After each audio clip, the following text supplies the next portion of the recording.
Hello, beautiful souls. This is Elena Maria Fouché. I am coming to you from my new base camp, my new home in France. Um, that's my view. It's so amazing. I'm amazed by it every day, in fact. Nature is just fabulous. Um, much like my view in Hong Kong of the water and the mountains. Nature. Yay. Anyway, I promised Kim, um, a friend of mine in Saigon, Hong Kong, that I would do a quick blog about mindfulness and kids. So I want to briefly touch on that. Mindfulness and kids is actually really simple because, for me, the whole point of mindfulness is being more present. Um, Meaning I'm more aware of myself and my environment and myself in my environment than when I'm not being mindful or when I'm not present. So, what does that mean? That means I'm aware of what I'm seeing, I'm aware of what I'm hearing, I'm aware of what I'm feeling, I'm aware of what I'm smelling, emotioning, thinking. Um, and yeah, that's all really simple stuff. We know that. And yet we get really distracted sometimes by stuff that's not here. We start thinking about, um, what happened yesterday or what's going to happen tomorrow. And we really lose track of what's actually happening right now. Okay.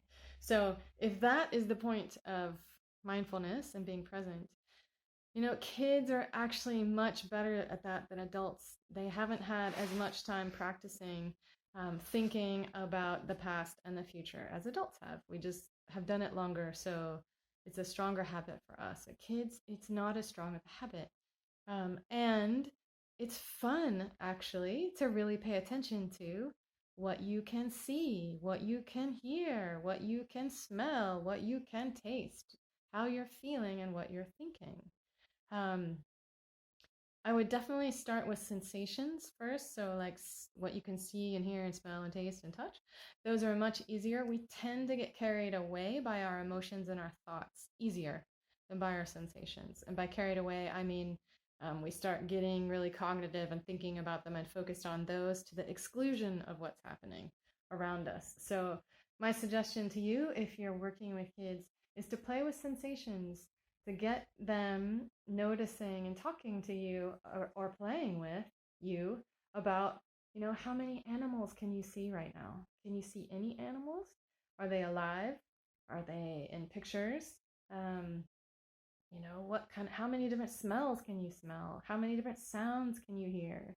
And you can have them, depending on what age, you can have them count them or name them or different things like that.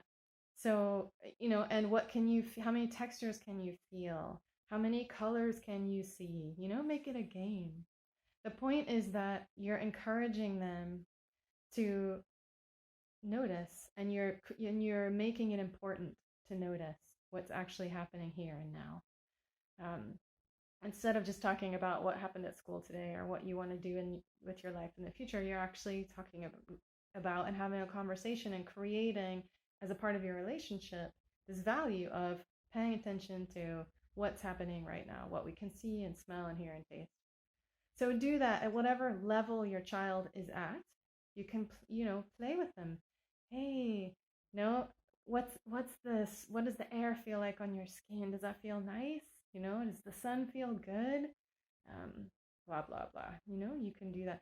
Of course, there's a lot more structured things you can do. You can actually do breath meditation and different things like that. And you can learn those. There's tons of them online. And also, depending on the age of the child, there's different ones. So I'm not giving you structured things because if you want that kind of stuff, it's available all over the place.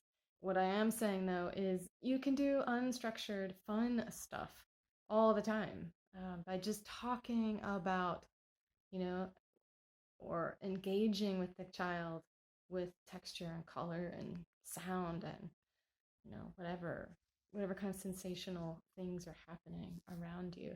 And you don't even have to talk about it. You can just, really play with the ball and really be present with your child while you're throwing a ball back and forth or while you're playing with a cat or a dog or whatever. I think the best way to teach mindfulness, I don't think we can teach it, but the best way to create a value around it is to do it with them. So be really present with them and engage with them about what's happening right now, what they can see, hear, smell, and taste. Um, a friend of mine asked me to review this book for children. It's called My World, A Child's Mindfulness and Wellbeing Diary by Portia Oliver Mead. It's Oliver-Mead. It's a really great book.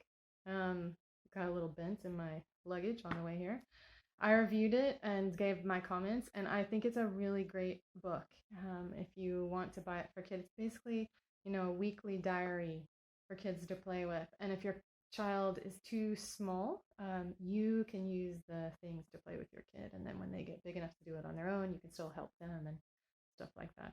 Anyway, there's lots of books out there. Um,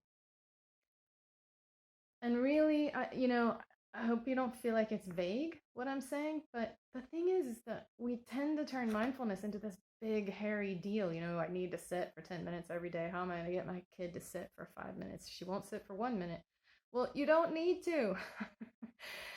You can be mindful all the time about anything. So, that's really what I'm trying to get through to you, parents, is be mindful and don't turn it into a practice like something you need to sit still for. Turn it into your life. It's a game. Look around you. Look, there's a blue pillow. How many pillows can you see? How many different colors? And then after a while, as you develop that vocabulary, as you develop that kind of interaction with your child, then you can move that into, how are you feeling right now? What kind of emotions are you having? What are you thinking after that? You can get into thoughts. And of course, you're best of all, you're going to be training yourself to have this kind of conversation and attention with your children. And sometimes, parents tell me their kids say to them, "Mommy, I think you need to go, sit down because and think about your feelings or feel your feelings or what." I mean, they'll just say stuff that like lets the parent know that the kid is getting it. And again, they get it faster than we do. So again, I don't think we teach people mindfulness. I think that we share it. So, yeah, share it with yourself, share it with your children, and have fun and create that kind of interaction where you really are paying attention to what's going on around you. And that helps you eventually be able to talk about what's happening inside and share that.